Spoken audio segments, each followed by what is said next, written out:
These latest headlines from ABC15 are sponsored by Lerner and Rowe Injury Attorneys. One call, that's all. Hello on this Wednesday, I'm Megan Thompson with your afternoon update from ABC15 Arizona. And first, we want to toss it out to our Adam Mincer, who has an update on the search for human remains on South Mountain.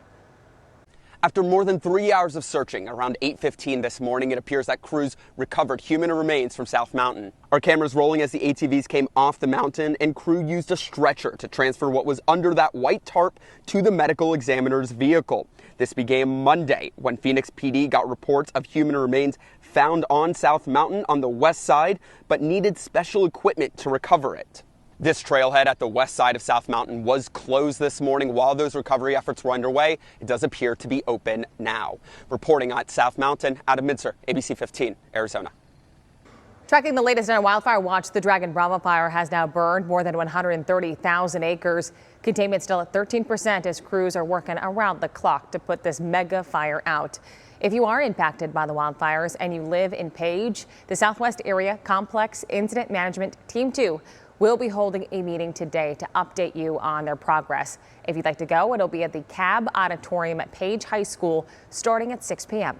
And we're tracking multiple other wildfires burning in our state and around the world. We start with the Billy Fire in Gila County. Murphy Ranch residents, you are asked to evacuate as that fire burns more than 3,000 acres with 46% containment. To Central California now, where the Gifford Fire has burned nearly 84,000 acres. That fire is 9% contained. Then in southwestern France, wildfires are turning deadly. Officials say at least one person has been killed. 11 people are hurt as thousands of firefighters battle those flames. Now, our extreme heat, in an effort to keep kids safe, we know many schools keep students indoors for recess. But a new study out of ASU is finding being cooped up is impacting their productivity. Here's ABC 15's Jamie Warren.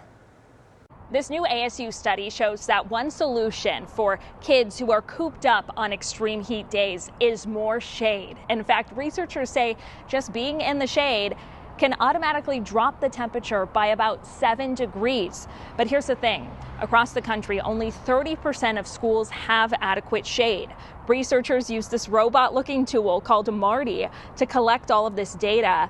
They did this research with Valley fifth graders, and what they found out was kids have a higher level of positive emotions when recess is outside or in a gym as opposed to in a classroom, where 70% of their time was just sitting, playing games, or having some screen time to unwind. Children's emotions are a direct contributor to their readiness to learn, to their academic capacity. So kids that have more positive emotional states like feeling happy, cheerful, joyful, they're better prepared to learn inside the classroom.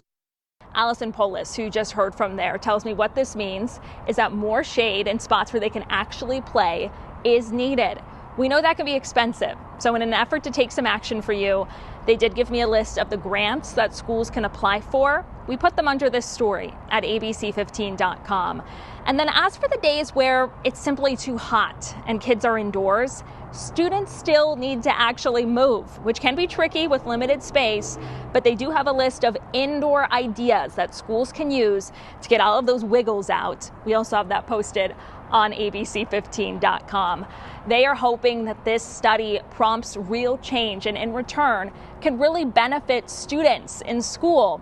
Another thing to mention here, as I have reported on in the past, there is no law right now requiring students to stay inside on extreme heat days, although most districts have adopted policies where they do make modifications for recess and PE.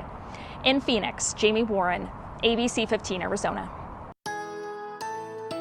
It is another ABC 15 Weather Action Day as we are tracking extreme heat today, tomorrow, Friday, and possibly beyond too. Starting off with your forecast this morning, temperatures in the mid-90s till 8 o'clock, 110 by midday, and calling for a record-setting 117. That would break the current record of 114 set back just 2 years ago. Northern parts of the state today, highs staying in the upper 80s in Flagstaff, lower 90s along the rim and toward the White Mountains, with 110-degree plus readings across central and southern Arizona. Tucson, Casa Grande, both at 112, 116 in Quartzsite, and in the valley in Gila Bend too, 117, with numerous extreme heat alerts still in effect through at least Friday for parts of central and southern portions of the state. Yavapai County, your warnings in effect through Friday, and then as you head toward parts of Mojave County, those warnings today and tomorrow. Your 7-day forecast showing temperatures beyond Friday, still at 110 with some slight storm chances in the valley. Better chance of rain now in the high country, especially for the weekend, with highs in the 80s and lows in the 50s. We will have another update for you tonight. Until then, get the latest news, weather, and traffic at abc15.com or go ahead and download that free ABC 15 mobile app. These latest headlines from ABC 15 are sponsored by Lerner and Rowe Injury Attorneys. One call, that's all.